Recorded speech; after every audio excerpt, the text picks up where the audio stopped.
مشہور دعا جو ہم کو خنوت میں ہم پڑھ سکتے. اچھا لیٹ می کلیئر اسٹارٹنگ میں شاید میں دعائے فرج کی مجلس جو میں نے پڑھی تھی اس میں نے کہا تھا کہ دعائے فرج آپ خنوت میں پڑھ سکتے. بہتر ہے کہ آپ بیٹھ کے پڑھ لو, خنوت میں مت پڑھو. واجب نماز کے خنوت میں نہیں پڑھے تو بہتر ہے, اس لیے کہ اس کا پہلا پارٹ اللہ سے وہ آپ پڑھ سکتے تو پڑھ لیں, لیکن وہ جیسا بھی سمجھے, سلپ آف ٹنگ بھی بولے یا ذہن سے بات نکل گئی. میں نے کہا تھا کہ خنوت میں پڑھنا وہ خنوت میں نہیں پڑھنا, آپ نارمل اس میں پڑھو, دن بھر پڑھتے رہو, کوئی مشکل نہیں. نماز کے بعد بیٹھ کے پڑھو, ہر نماز کے بعد بیٹھ کے پڑھو, ہر نماز کے بعد پڑھو, بہت اچھی بات ہے. مطلب you are getting close to your امام. تو میں کلیئر کر دینا چاہ رہا تھا کہ کچھ مومنین نے اس طرف اشارہ کیا کہ یہ واجب نماز میں ہمارے آغا شستانی اللہ ان کو سلامت رکھے, وہ لاسٹ پارٹ بہرحال اجازت نہیں, تو میں اس کی بحث میں نہیں جاتا. جو آغا بولتے ہیں ہم کو سننا ہے, اس لیے کہ ہم مقلد ہیں, وہ ہمارا مرجع, دیٹس آل. اس میں کوئی ایف اینڈ بٹ نہیں. تو please I am very clear in my message کہ اگر کسی کے ذہن میں ہے تو دعائے فرض آپ لوگ بیٹھ کے پڑھیں, نماز کے بعد دن بھر پڑھتے رہیں, کوئی مشکل نہیں. نماز سے پہلے بیٹھ کے پڑھ, کھڑے ہو جائے. تو خنوت میں مت پڑھے, خنوت کے علاوہ آپ جان چاہے پڑھیں. میں نے مجلس کا آغاز ایک دعا سے, لیکن یہ چیز آپ خنوت میں پڑھ سکتے. اللہم, آپ دعا مانگ رہے, اللہم, اللہ سے دعا مانگ, اللہم ارزقنی شفاعت الحسین علیہ السلام, اللہ ہم کو حسین کی شفاعت نصیب ہو یوم الورود. اور یہ بلیف کے ساتھ, اس فیت کے ساتھ اپنی زندگی گزارنا ہے. ایک چیز یاد رکھو, ہم کو جو شفاعت معصومین ہے تو ساری عبادتیں قبول ہیں. شفاعت معصومین ہے تو ہمارے اعمال قبول ہوں گے. شفاعت معصومین ہے تو ہماری بخشش ہوگی. یہ ذہن میں رکھ کے مجلس سنیں. یہ نہیں ہے کہ ہم اپنی عبادتوں کے ذریعے, خدا نہ خواستہ میں عبادت کو کم نہیں کرا, وہ واجب ہے. وہ شیعہ نہیں ہے جو نماز نہیں پڑھتا. اتنا میں کلیئر بول رہا کہ جو وہ نماز نہیں پڑھتا, واجبات کو ترک کرتا, وہ امام علی کا شیعہ نہیں ہوتا.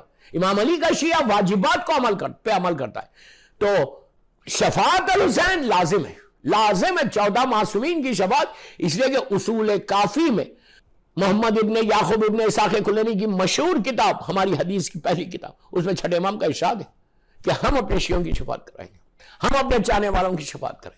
اور اللہ کے رسول کے لیے شافعی روزہ محشر, شہزادی کونین کے لیے کتنی روایت کہ بی بی انشاءاللہ جو ہے آپ کا نام رکھا ہی گیا فاطمہ, اسی لیے بی بی کا نام جو چھٹے امام سے پوچھا گیا کہ آپ کی دادی کا نام فاطمہ کیوں رکھا گیا, تو شہزادہ میرے مولا نے کہا میری دادی کا نام اس لیے رکھا ہے, اس کے معنی ہے کہ الگ کرنے کے, اور میری دادی روز محشر ایک بہت بڑے گروہ کو جہنم کی آگ سے بچا کے لے کے چلی جائیں گی. مذاق نہیں ہے, یہ ہمارا فیت ہے, یہ ہمارا یقین ہے. ہم کو کسی عبادت پہ یہ یقین نہیں ہے کہ یہ سجدہ مجھے جنت میں لے کے جائے گا, 100% لے کے جائے گا, لیکن اس کے پیچھے شفاعت الحسین.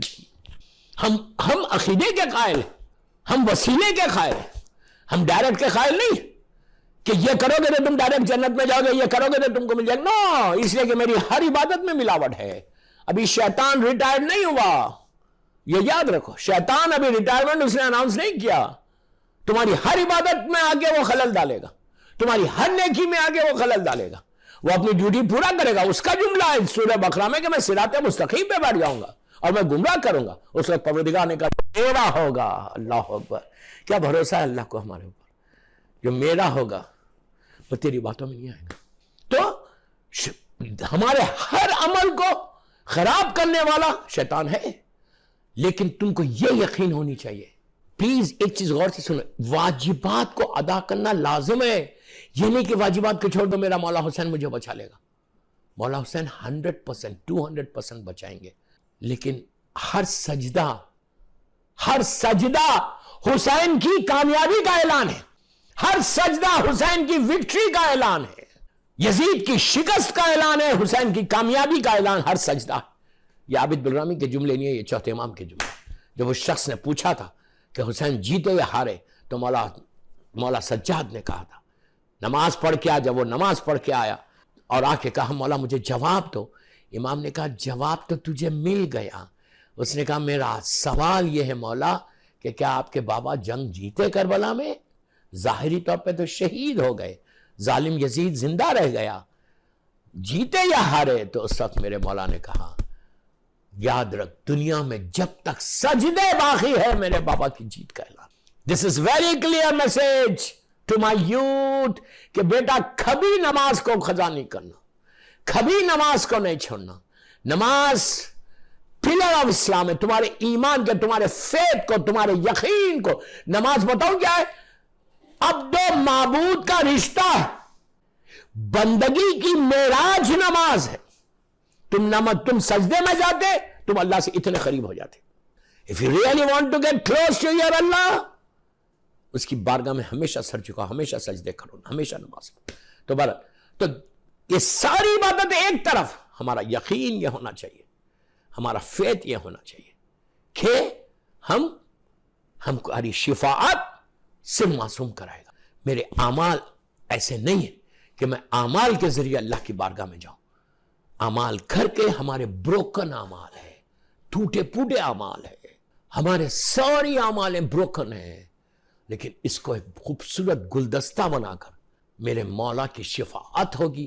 اور یہ میں نے جملہ جو ابھی کہا, اللہم ارزقنی شفاعت الحسین علیہ السلام یوم الورود, یہ کہاں کا جملہ ہے؟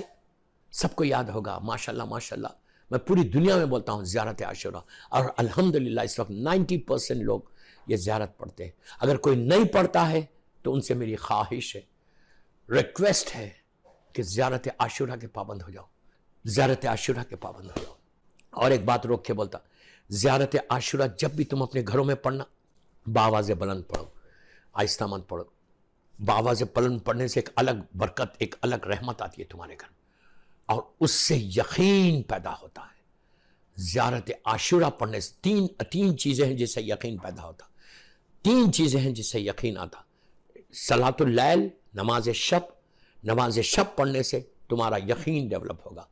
آغا خمینی صاحب کے بیٹے کو بہرحال نماز شب پڑھنے سے یقین پیدا ہوتا. دوسرا, زیارت عاشورہ پڑھنے سے یقین, تمہارا فیتھ سٹرونگ ہوتا, تمہارا بلیف سٹرونگ ہوتا.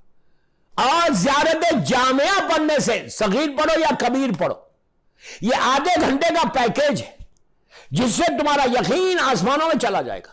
اور دوستوں, اگر یقین نہیں ہے تو کچھ نہیں ہے, یاد رکھو.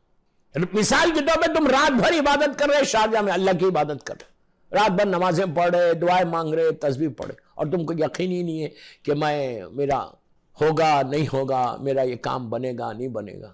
اس سے بہتر یہ ہے کہ رات بھر سو جاؤ اور 2 سجدے یقین کے کر لو. رات بھر سو جاؤ, شک میں زندگی مت گزارو, پتہ نہیں اللہ دے گا, پتہ وہ نہیں دے گا تو کون دے گا. تمہارا یقین یہ ہونا چاہیے, مولا if you don't give me, then who is going to give me? From where I'm going to get it? یہ یقین ہونا چاہیے کہ اگر آپ نہیں دیں گے تو مولا کون دے گا. Who is going to give me? کوئی اور دروازہ ہے؟ کوئی دروازہ نہیں ہے نا. اسی کا اللہ کا دروازہ, معصومین کا دروازہ ہے.